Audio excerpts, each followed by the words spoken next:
Thanks for joining me today. Hope everything's going well. Everything's good. Great. Everyone, pleased to present in our marketing spotlight today from Digital Summit Series, Obele Brown-West, who's the EVP, Head of Media at Tinuiti. She's had previous stops at Weber Shandwick, 360i, iProspect, and the Piston Agency.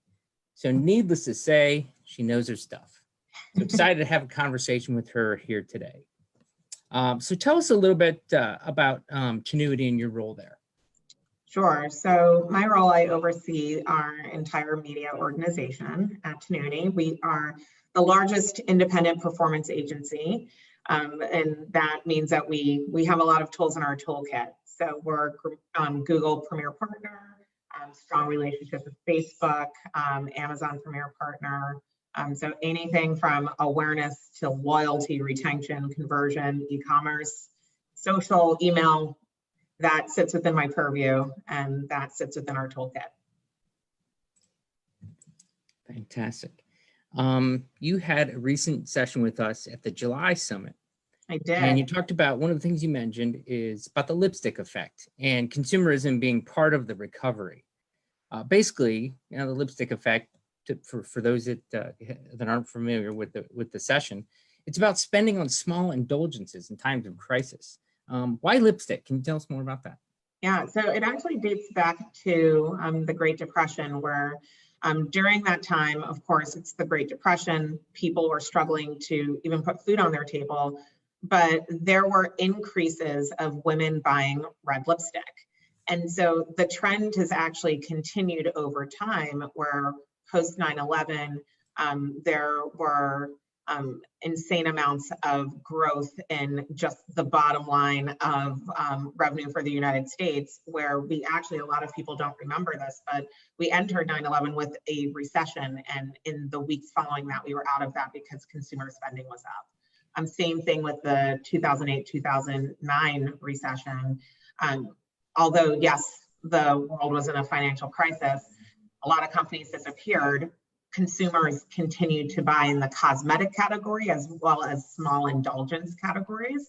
So in times of stress and times of financial strife, over time it's been proven that consumers still like to spend money. It's just that they're spending money on practical indulgences, as I call them, like lipstick. Mm-hmm.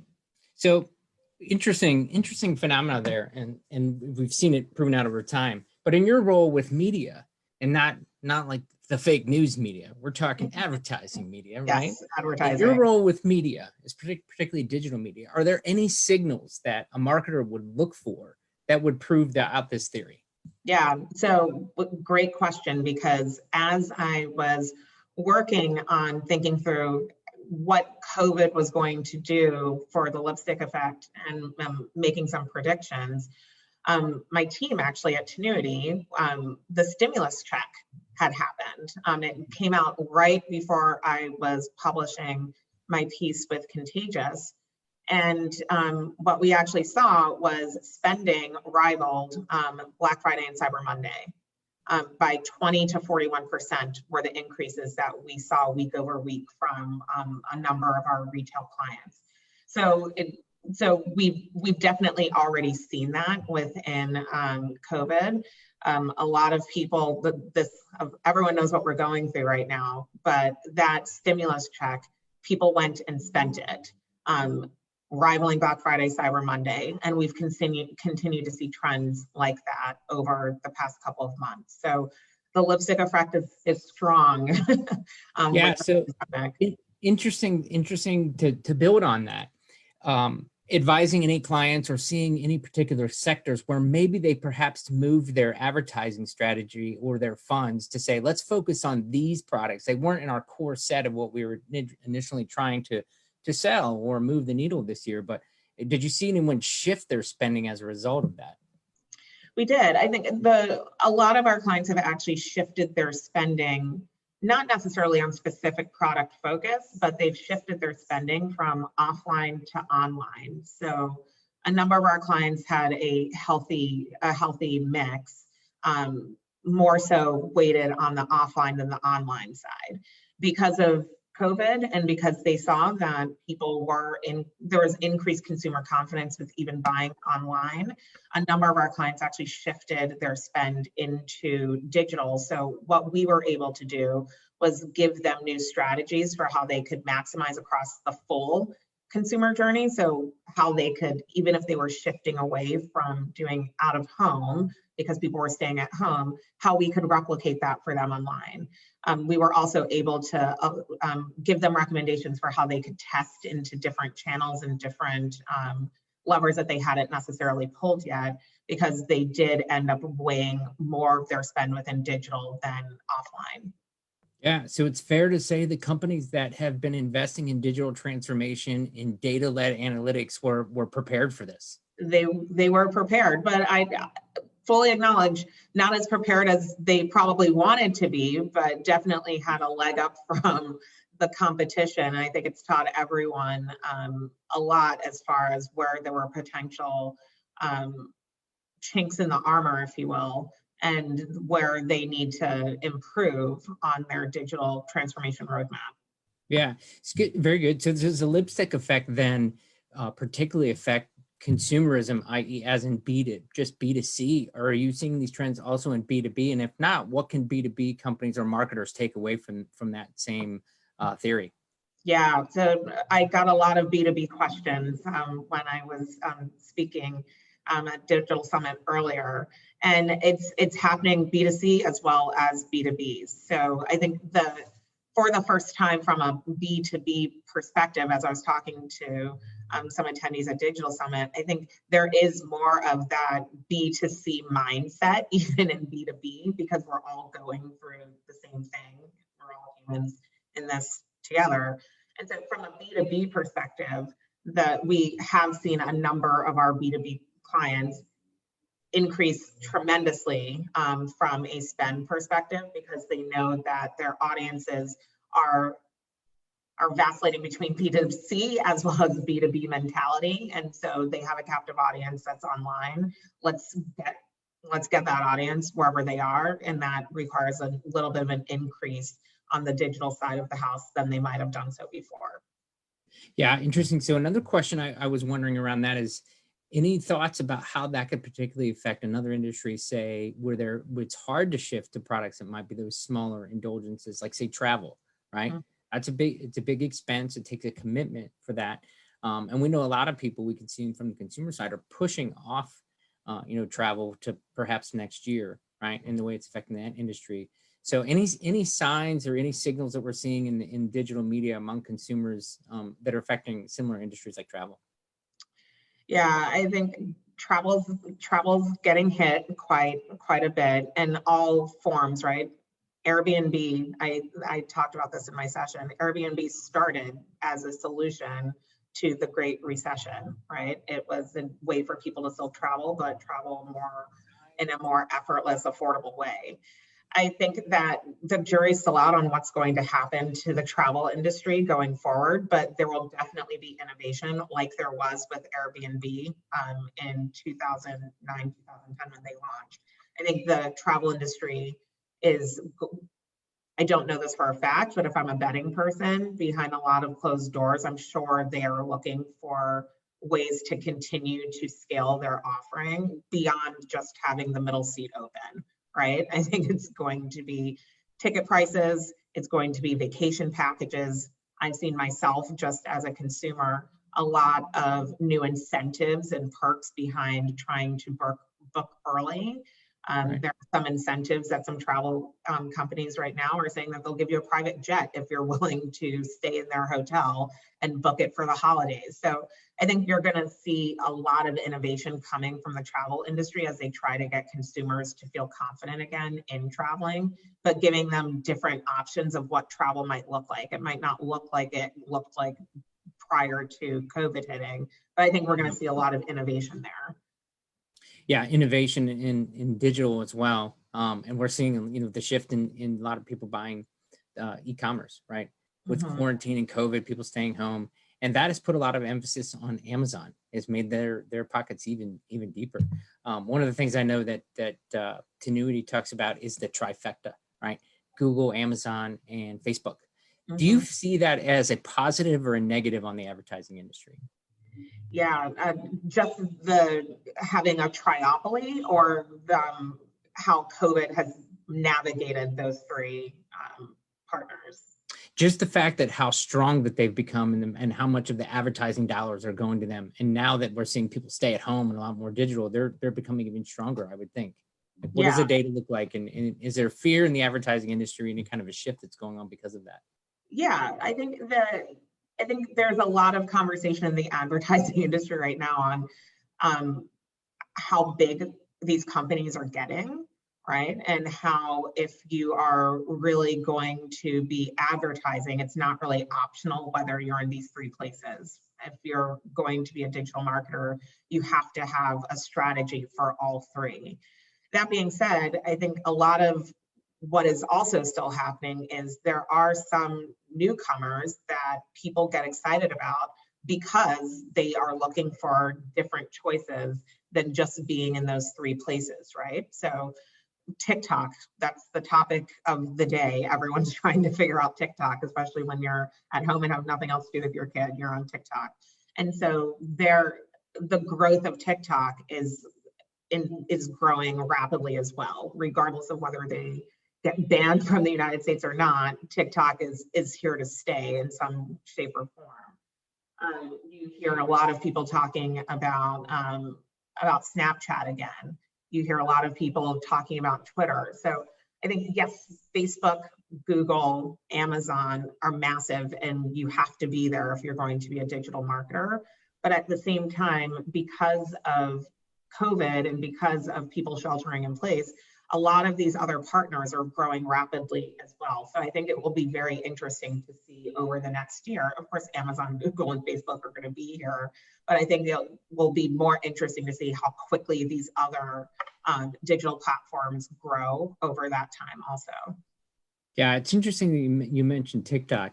I know in my career, I've always just been in digital. We try to avoid that shiny object syndrome, right? It's the new toy. Everyone's curious about it, but it's not for every brand, is it? And correct. I just had this conversation with someone. We're speaking to a client about TikTok right now, and the goal isn't to try to convince them that they need to be on TikTok. The goal is to say, like, we have to always stay on top of emerging media and emerging platforms, because especially as our audiences start to consume more of these emerging platforms, we have to at least have a point of view on whether it is something that we should do or whether it doesn't necessarily fit with the audience that we're trying to attract. So I also talk about this. I talked about this at a digital summit last year, where I was joking, saying that everyone needs a Fortnite strategy. Fortnite was the gaming Twitch. Everyone was talking about that. It was cool. Yeah. Right. And everyone was talking about that. And Wendy's had their integration, and people were starting to do really cool things. That doesn't necessarily mean that we need to all have Fortnite strategies or all have TikTok strategies, but we need to be aware that our audiences aren't just in Google and Facebook and shopping on Amazon. They're also spending a ton of time, to the tune of Netflixing that their biggest competitor was Fortnite, right? Like, they're spending a ton of time in these other places and really getting a deeper understanding of our audiences and understanding, should we be there too? And if not, at least we've done the due diligence to know that. So it's just being aware of these other media offerings and making sure that you at least do the due diligence to know if they fit or don't fit. Yeah, I love talking about, and we could talk all day on those things. This stuff gets me excited. But let me ask you, is there an emerging platform or one that you're really trying to get in front of clients and convince them, like, if you could just spend a little bit of your media dollars here, believe me, this one's gonna be hot. One that's not proven, but it's just like, it's up and coming. Yeah, and it's so funny because I think there are two, and they're definitely not new, but I think they are sleepers that people haven't necessarily started to think about until recently, when we have nothing else to do but work and think and sit at home, right? But I would say OTT is huge, and everyone should be investing more there. But also influencer. I know everyone's sick of talking about influencers, but I think those are two levers that I think everyone needs to really be thinking about how that fits into their overall marketing portfolio. It's funny because people don't necessarily, there is no definition of what influencer truly is, but at the same time, it's growing. It is a vital part of a marketing plan, but I think it's figuring out how that actually fits in.